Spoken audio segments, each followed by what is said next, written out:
If you're Hillary Clinton and you've lost the New York Times, you're in big trouble. And that's what's happening right now. The paper running a front page piece yesterday about the former Democratic presidential nominee, saying that she is, I don't want to say a pariah in her own party, but let's just say her Democratic Party views her very warily. The Times reporting that she faces distrust on the left, where she is seen as an avatar of the Democratic establishment, and the raw enmity on the right.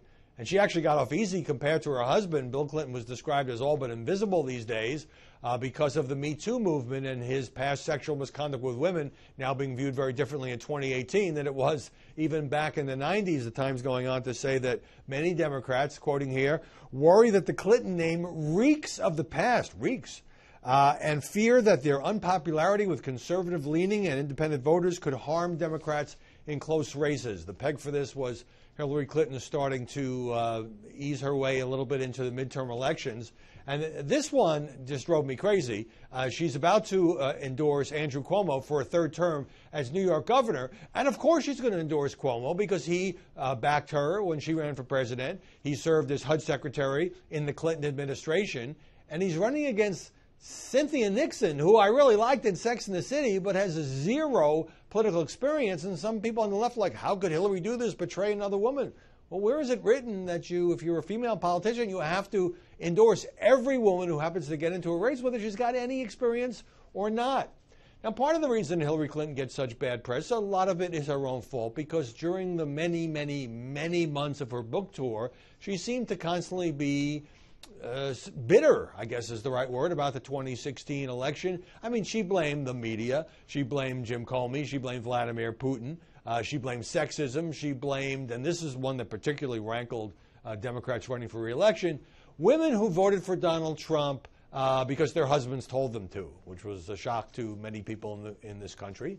But now I think, you know, even if she doesn't do that, she just gets beat up by the press. So, for example, last weekend, she gave a commencement speech at Yale, and she held up a Russian hat. There's a tradition there of using funny hats. And it was a joke.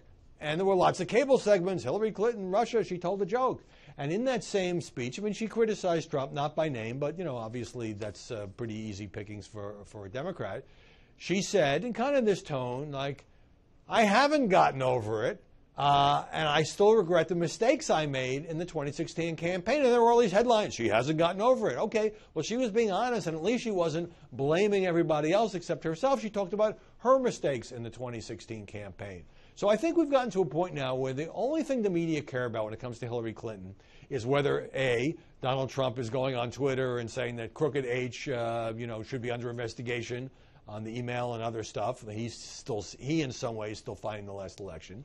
And B, if she gives an hour-long speech and there are 2 sentences about 2016, that's what becomes the story. That's what gets the clicks. That's what gets the ratings. And again, you know, she sort of set this up for herself by constantly complaining about the outcome of the election and how essentially she thought she was robbed. But at this point, I think the media narrative is the media doesn't really care about Hillary Clinton unless it happens to be about her and why she lost in 2016. That's not a comfortable position to be in. And if she does play a big role in 2018, you're going to see a lot more of that.